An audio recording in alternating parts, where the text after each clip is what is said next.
What's up, everybody? John Hoover, along with Ryan Chapman. This is the AllSooners Postgame Podcast, episode 158.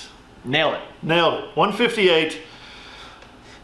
You guys probably know by now. 23-20, Oklahoma loses again, this time at West Virginia. The Mountaineers just too good in the fourth quarter. Did I really say that? The Mountaineers too good in the fourth quarter. Outscored OU 10-0. Sooners did have 10 plays in the fourth quarter, but West Virginia had 10 points. Yeah, Ryan, let's break this thing down. What an abomination this game was. A nonstop rain, because you were out in it. Yeah. For the better part of 4 hours. So shout out you. Wait, hey, we're trying. Keep the power, all that good stuff. It was tough. It was tough conditions for Ryan. It was certainly tough conditions for the Oklahoma Sooners and the West Virginia Mountaineers. But West Virginia made plays late in the game that Oklahoma did not, both offensive, defensive, and special teams. This was a Sooner disaster. They're 5-5 now. What else can go wrong this season? Well, there's 2 more games, John, so plenty more can go wrong. You mentioned 5-5. They're now 2-5 in conference play. That's tied for, you guessed it, West Virginia and Iowa State. Yeah. That's great company that you want to be keeping. But you mentioned it, the conditions. Dillon Gabriel, if you just look at the stats, 17-28, $190 through the air, no touchdowns, no interceptions, and you go, okay, this must have been a very measured kind of game managery performance like he had against Iowa State a couple weeks ago, for instance. And then you kind of dig into it, and the first quarter was the story of Dillon Gabriel couldn't hit the broadside of a barn. You flip it in the second quarter, and he wasn't helped by a couple of drops, a massive one being a Marvin Mims, what should have been a walk-in touchdown, just right over the middle of the field. And then in the third and fourth quarter, it was blatant that West Virginia, who is the 118th ranked pass defense coming into this game in the country, said Oklahoma can't throw the football. And Eric Gray rushed for 211 yards and 2 touchdowns, but it's a lot easier to load the box up and say Eric Gray's not going to absolutely beat us on his own when Oklahoma couldn't throw the football. And on the other side, Neil Brown made a quarterback change, went to a more mobile quarterback in Garrett Green, and while the West Virginia running game wasn't just awe-inspiring or anything like that, Oklahoma couldn't account for the quarterback and the running back on all those plays, and as a result, West Virginia got into third and short, fourth and short, and they were 7-19 on third downs and 4 of 5 on fourth downs. And that absolutely killed Oklahoma. The unfortunate thing is the defense played well considering how they've been for the last couple of weeks, and in the end, I don't know if they wore down, if they got scared, if they're just not clutch like you've kind of been exploring, but when it mattered the most, everything about Oklahoma cratered. Yeah, Sooners 1 of 11 on third down, 0 for 2 on fourth down.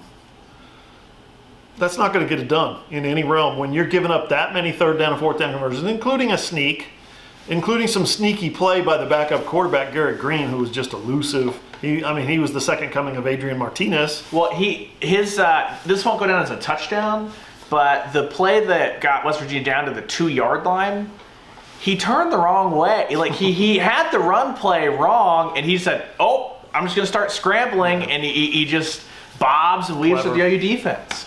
Creative stuff there, creative quarterbacking, something that Oklahoma didn't have enough of. I thought Jeff Lebby had a good game as a play caller. I thought he called some good plays, but at the same time, in this rainstorm, he said it. In the fourth quarter, he had to take the ball out of Dillon Gabriel's hands. He said, I hate it, but I had to do it because it was raining so hard and it was so cold. What they did was they turned it over to Eric Gray. Like you said, 211 yards, and he was fantastic. He's over 1,100 yards on the season now. 2 touchdowns, so it brings his total to 10, I think, on the season. He's having a hell of a year, a really bright spot for a team that's having a dark season. Yeah, and Jeff Lebby kind of said it best after the game. Eric is Eric.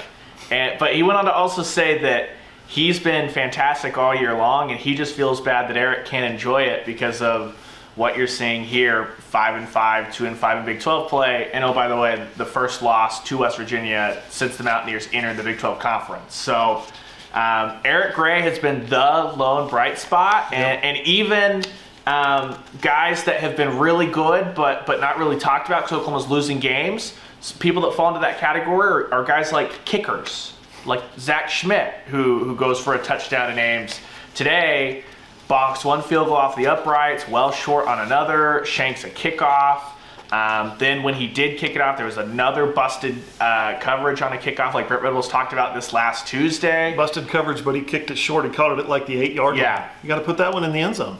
Yeah. Well, I'd also say that you saw from the very first field goal that he didn't have the leg that he normally does. At some point, the coverage team has to adjust and say, we have to buckle down and know that in these conditions, what's the cliche thing? It's cold, it's wet, the football gets like a rock and is very hard to kick. You saw that on the very first field goal of the game when Schmidt left that thing 4 or 5 yards short. So I think the kick coverage should have known the reality of the situation is you're not going to boom anything at the back of the end zone in these conditions. Yeah, and Ryan, I'll tell you, I watched pregame warm-ups, and Schmidt was kicking off a tee, just like the little thing that puts pressure on the ball to hold the ball upright so you can kick it. Not a holder, not a snap, not a rush.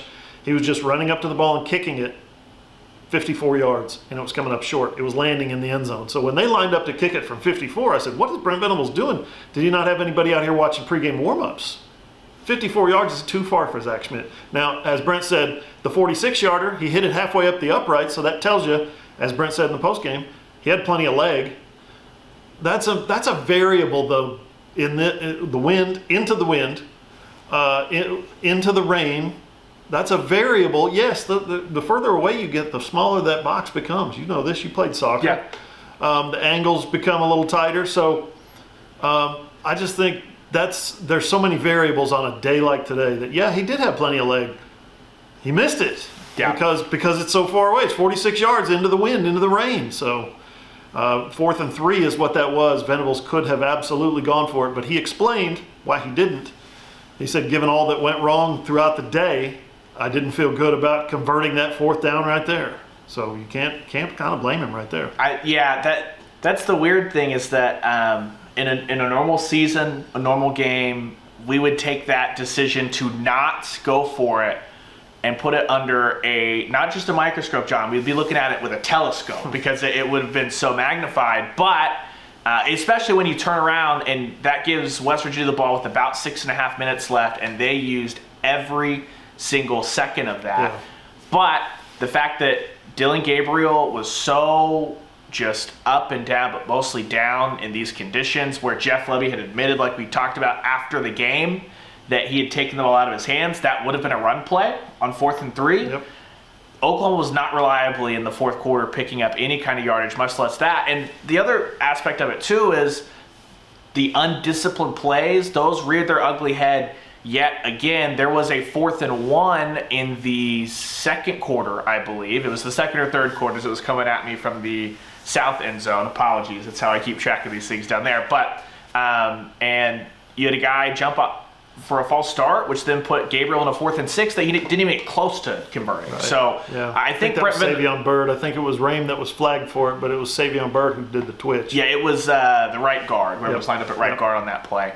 And so I think that for Brent Venables, he had seen a similar enough situation just a couple of quarters earlier that he said, let's rock with the kicker. So, and that shows how just dire straits it is for Oklahoma right now. That when's the last time an Oklahoma offense you didn't have any confidence to go out and get 3 yards? Trying to think. Not since 2015. Yeah. Certainly not since then. So, you know what's interesting about this is Oklahoma, the defense played a good game, except for when they didn't, if that makes sense, except for when they missed all those tackles, when they gave up all those 3rd down conversions. They get an interception on the first drive of the game, and you're thinking, JT Daniels, you're done. You know, the Oklahoma defense is going to eat you up. No. They had the interception. The offense went nowhere. The offense has got to be better than that. Not just again, complimentary football. Didn't happen. Yeah, not just. I think we need to start calling it insulting football. It's the opposite of complimenting each other. But not just the interception, John. Oklahoma's defensive line created pressure in the first quarter. And they did it consistently for an entire quarter. And we've talked about that. You know, you have the David Igwebu sack and the Jordan Kelly sack, and that's the end of list for Big 12 play. The Nebraska game's the last time it looked like they had any pressure. 4 sacks in their last 6 games. Yeah, and that was the most jarring thing for me in the first quarter, I think I tweeted that out because I wasn't able to get into the live blog on Tempest for stadium stuff, but was able to fire out a tweet where I was just like, this is the first time the defensive line has consistently created pressure since Nebraska before then. And then the quarterback change meant that you had to account for the run game with Garrett Green. Mm-hmm. And then suddenly Oklahoma's over pursuing their rush lanes again. It's the same stuff you saw that began against Adrian Martinez in Kansas State and has kind of moved its way through. And I thought they were actually pretty good against the traditional non-quarterback run game today. Bottled that up. They had a couple of tip passes at the line, even when Green went in. They had another fumble that looked like, oh gosh, here you go. And it looked like a Key Lawrence type play, even though he wasn't playing today. But yeah, it was not enough because you can't be great on only half the downs. And they were great on first and second down and gave up too many third and fourth down conversions. Yeah. Garrett Green changed the game. As simple as that. Neil Brown putting him in was a risk. He had played in 6 games. I think he was 6 of 13 on the season, had 100 yards passing. He's played some, but he hasn't gotten a ton of experience. Neil Brown said, we got 3 games to win. We got to win 3 games to get to a bowl game. We're 3-6. Let's change it up. And he did. It's so bold. Oklahoma doesn't have that luxury. They don't have that guy on the bench that they can go to. But if they did, would Brent Venables do that? Would he pull, and Jeff Lebby, would he pull Dylan Gabriel if he had to? Because Gabriel played pretty bad. That's how people saying, throw in General Booty, throw in Nick Evers. I'm not sitting here saying that. I would have disagreed with that call. You've got the most experienced quarterback. Play him, even if he's playing bad. But the question becomes, at some point, he's playing bad enough, missed enough throws today, and like Lebby said, had to take the ball out of his hands in the fourth quarter. Is there a chance that they could do that, and would Brent Venables make that call? I don't... Like we saw the last 2 years at Texas right. with Lincoln Riley. Based off what we've seen this year, I don't think so, because here's the thing that was rattling through my brain the entire second half. It's clear, very clear, that you do not trust Dylan Gabriel to throw the football. You didn't trust Dylan Gabriel to throw the football in the second half last week against Baylor either, but they had to because they were 10 points behind. You can't go, like we've seen Davis Bevel, so calling for Davis Bevel is not an option. Yeah. What happened to that Wildcat that they've been happy to throw in? If the ground game's the only thing that's going to get you there, maybe they didn't rep it this week. Braden Willis, something like that. I wonder if they were worried about the slippery ball moving to Braden Willis and having a fumble, something like that. Yeah, but too many reads, too much movement, yeah, too much mesh. But the movement went away too. It didn't seem like anyone was in motion, even though Gabriel was running it. The offense looked totally adrift and lost for ideas. Yep. And it's another week where you see Marvin Mims dropping footballs. He tried to catch a ball up here, if you're watching on video, up here by his face. That's not how you catch it. Marvin knows. Catch it, cradle it, put your pinkies together, and in it comes like that over your shoulder. I don't know what he thought he was doing by reaching up, trying to fight that ball. The velocity's coming on you, the rain's hitting you in the face. Let it settle in. He's got to be disappointed by that one. Yeah, he's got to be. And he said what after the game with the hands? Yeah, he talked about how the gloves were getting really cold, or slippery, wet. Yep. So he tried to go without the gloves, and then his hands were cold, so he couldn't grip the football, so then he just changed gloves. And I wasn't standing right there for Marvin Mims. I think I was with Dylan Gabriel when Marvin Mims was going. But, guys, this is... I wrote this story. It's on AllSooners.com. This is not Oklahoma's first battle with weather in Morgantown. Yeah. Like, it's a little ridiculous that in 2016 you have an offense that trudges through snow. In 2018, it wasn't snowy and wet, but it was colder than this as far as night game, everything like that. And you had a couple defensive scores, all that stuff. It's inexcusable for, like, I was cold. I was not sprinting around playing football. And West Virginia was just fine. They weren't dropping the ball. Were there bad passes? Sure. But they were not dropping the football. Oklahoma did not handle the conditions, and it's not a very mentally tough team. We've alluded to it a bunch and probably tried not to be so aggressive and hammering that, but the conditions, whether it's, hey, you give up a fourth down and you can't respond, if it's the offense, anytime the defense gives you a turnover, like after the Danny Stutzman interception, was it a 3-and-out for the Oklahoma offense? It was awful.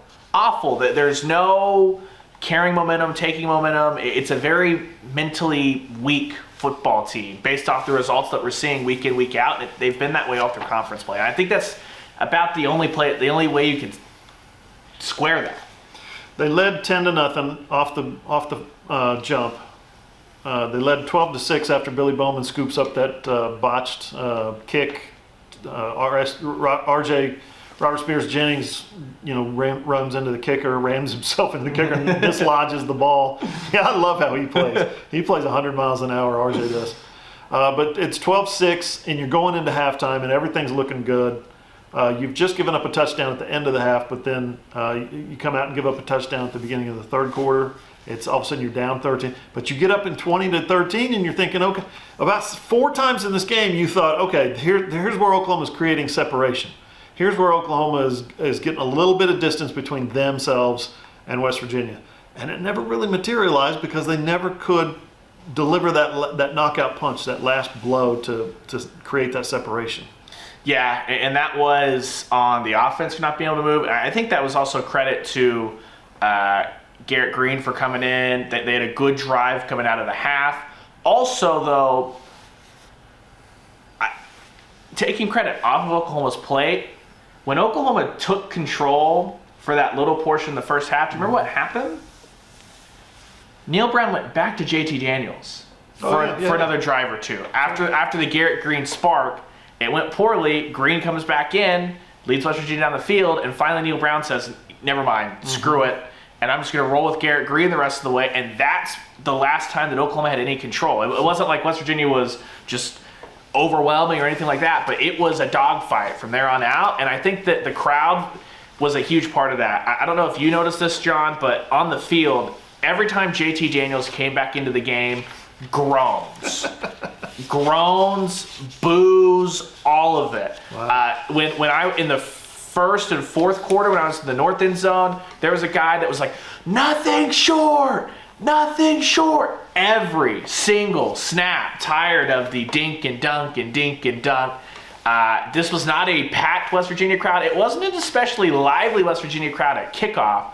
But when Green came into the game, this stadium turned, and it was loud for how it was not like few fans, but it wasn't at capacity. There were empty seats everywhere. The weather and how bad West Virginia plays into it. Green lifted this West Virginia team. He lifted the sideline. He lifted the fans. And Neil Brown and Graham Harrell, their play calling didn't have to be anything special because he was just making guys miss. And so I think that too, Oklahoma didn't take advantage of when JT Daniels was still in the game and left enough there to be taken. We talked about the Savion Byrd flinch on fourth down that made them have to back up and punt it. He's a sophomore. He's really getting on the field this year for the first time. He's a young player, inexperienced player. What about some of the mistakes the freshmen made, though? R. Mason Thomas had the personal foul, I think. Was it the face mask? The face mask. Yeah, face mask against Green. I think it was against Green. And then Grayson Halton lines up offsides on a 4th and 15. You line up offsides on a 4th and 15. Again, freshmen, you excuse a lot of the mistakes. But, when you talk about young guys getting on the field in clutch situations, it's cold, it's wet, it's raining, it's windy, they're distracted. Things have not gone well for them this year. They've thrown into a game, and all of a sudden, I got to go out here in the fourth quarter on 4th down. I'm a freshman, and I'm playing on the defensive line. Remember when we talked a lot about last year about why are all these backups on the defensive line? Why is Nick Benito not out there? Why is Perrion Winfrey last year? You and I had that discussion 100 times last year. Yeah, the decisive drive in Waco. Decisive drives in several games. Almost Tulane comeback was second stringers. The touchdown, and it was against second stringers. Michael Pratt was fantastic because there was no pressure on him because it was a bunch of young guys. So that's kind of, I guess, what I'm getting at, a long-winded way of getting to what was Grayson Halton even doing out there? Why in that situation? I know you would need to lean on your guys and get them experience and play them in tough situations. I get it. But with the game on the line, they're trying to go down and tie it. It's 4th and 15. My freshmen are not anywhere near the field. My freshmen are over there on the bench watching the upperclassmen learn how to do it. And the upperclassmen were pretty good. Jordan Kelly was pretty good. Isaiah Coe was pretty good. Who's the other one that I'm thinking of? Ellison? Ellison was good, yes. About 4 of them, and they had decent games. I don't know. I just thought personnel-wise, coaching-wise, that was a mistake to have a freshman in that situation to begin with. Yeah, and that Lined up. It's not like he was eager. He was just on the wrong place, just standing over here offsides. Well, here's the flip side of that. So that was the 4th and 15. The confusing part of that, so that was the 4th and 15 where the C.J. Colton interception happened. I'm here to tell you it was noticeable on the field. I don't know if you guys saw it in the press box. That ball was not going to be thrown if Halton hadn't jumped offside. Okay. So the interception, because Green stopped for a second, realized what happened, and then threw the jump ball. That's why the receiver broke off the route. That's why Colton got the interception. So without the offside, that probably wasn't going to be an interception. It still doesn't excuse the fact that there was the personal foul where it was almost a targeting against Colton, wiped off the board. Like, I understand. He caught the ball and was kneeling down really slow, and at the last possible second, his knee touched the ground a half a second before the guy hit him. If he had caught the ball and kneeled down and then taken the hit, it would have been a penalty. But I think they determined, well, he just stood there for like a half a second waiting for the guy to hit him. Yeah, and Brent Venables did not get into what the officials said as far as ruling that after the game. He just said that he clearly disagreed with it, but that was costly. And that I'm just trying to say that if that doesn't happen, the interception also doesn't happen. Right. So I don't equate that to wiping an interception off the board, but that did wipe 4th and 15 off the board. What did they do? Converted on a 4th and 10. That's what West Virginia did. Yep. So that's a major mistake, but Halton gets pulled off the field, and they still convert the 4th and 10. So it's not just the freshman making a mistake like that. Makes the mistake, yes, but I don't think that mistake cost Oklahoma an interception. It cost them the 4th and 15 because Green was not going to throw that ball unless he knew he had the free play. They would have had to replay 4th and 15, basically. Yeah. And instead they replayed 4th and 10. So, and they converted it. And they converted a number of 4th downs down the stretch and a number of 3rd downs. The tackling, we haven't really addressed it yet. The tackling was absolutely abysmal. Last week against Baylor, missed the most tackles, and I'm just using my eyes here. I'm not using analytics. I'm not using Pro Football Focus or any numbers certainly that the Oklahoma coaching staff gives us. I wish they gave us broken tackles numbers. That would be nice. Most missed tackles last week. This week, 4th quarter, probably in terms of just comparing quarter to quarter, this week's 4th quarter was more missed tackles than last week's 4th quarter. Yeah, I wonder, and there was so much stuff to get to after the game with how awful his performance was, but I truly wonder if this was a defense that, again, like we said, played well for the first half and into the 3rd quarter at times, but because OU's offense was so bad, and when they had 3 and outs, or when they had those positions, they were quick 3 and outs, that happened again. West Virginia won the time of possession battle. West Virginia held the ball for 37 minutes and 15 seconds, including the last 6.5 minutes. John, I think that the defense, mentally, they didn't handle it very well in the 4th quarter, but I also think they physically wore down because it felt like they were on the field, and that led to more and more tackles, and you saw that especially on that last drive where West Virginia milked the 6.5 minutes. How do you get not worn down, though? Get off the field on 3rd down. Making tackles. Yeah. Stopping them on 3rd down. It's it feels like at this point in the season we've run out of things to say.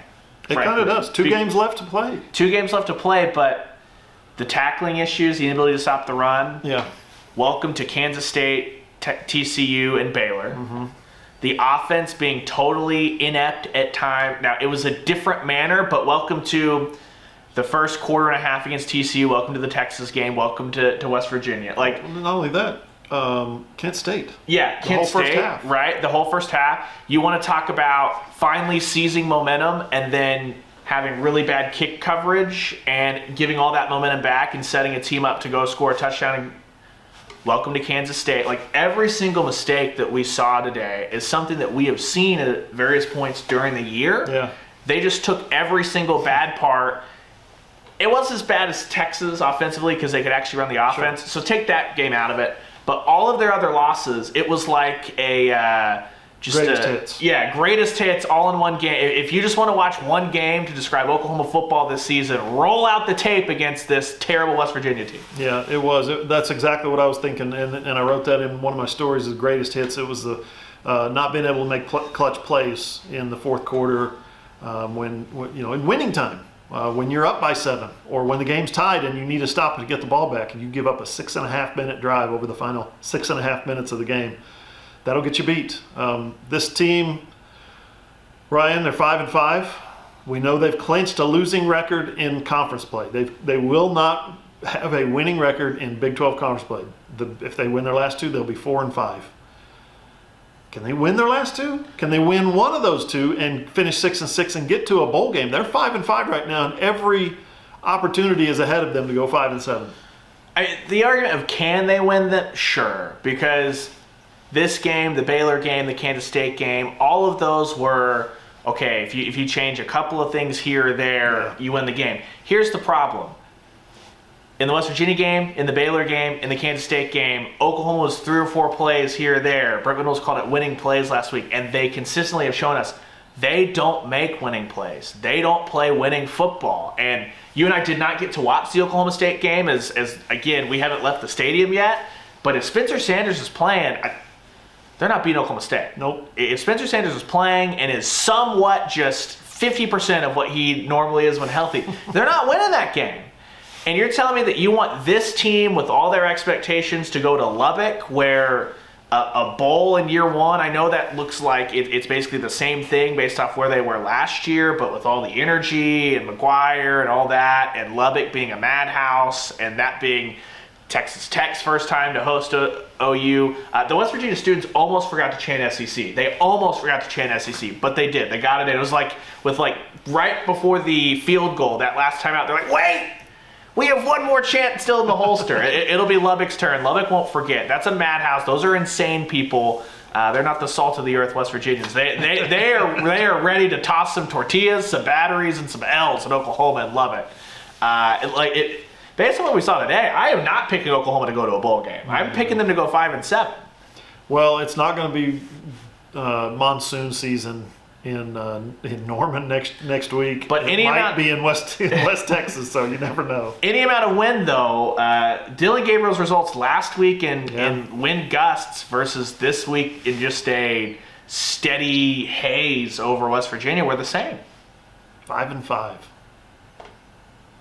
They're that close to losing to Oklahoma State and losing to Texas Tech and staying home for the holidays, and I guess so are we. Yeah.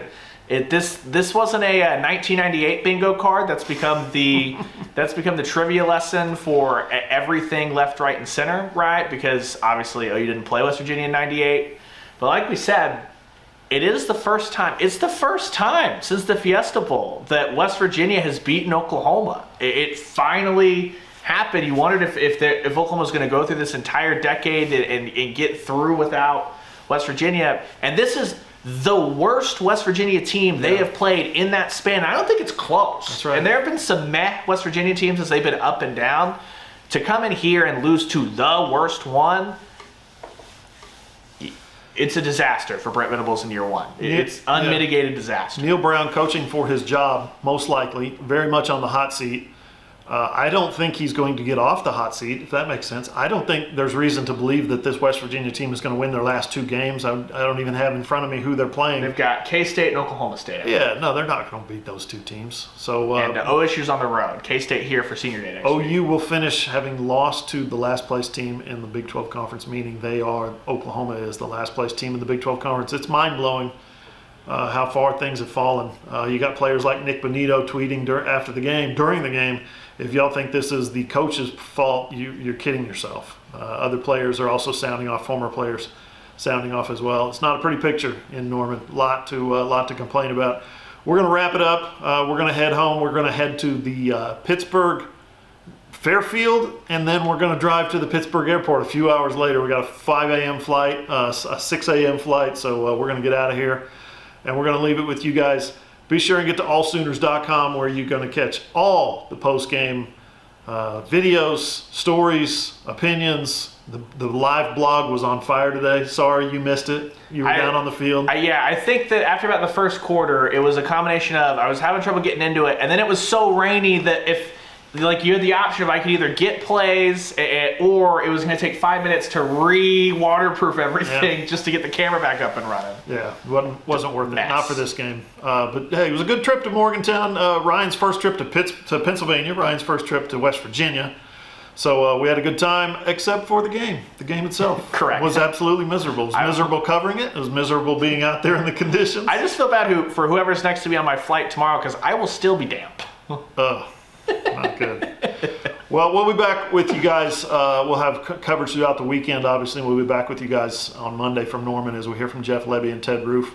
Monday night, players availability. Tuesday, Brent Venables. So we'll be back at it next week. Oklahoma State comes to Norman next week, and we'll be covering that as well at AllSooners.com. Don't forget the podcast. Like, subscribe, rate, and share the podcast when you get a chance. We really appreciate it. It really helps. You can find all our podcasts on Google, iHeart, iTunes, Apple Podcasts. I'm doing it from memory here. Spotify, yes. Stitcher, there's another one. Wherever you find your podcasts, we'll be there. The All Sooners podcast. So thanks for watching. We're going to wrap it up. For Ryan, I'm Hoover. We'll see you guys next time.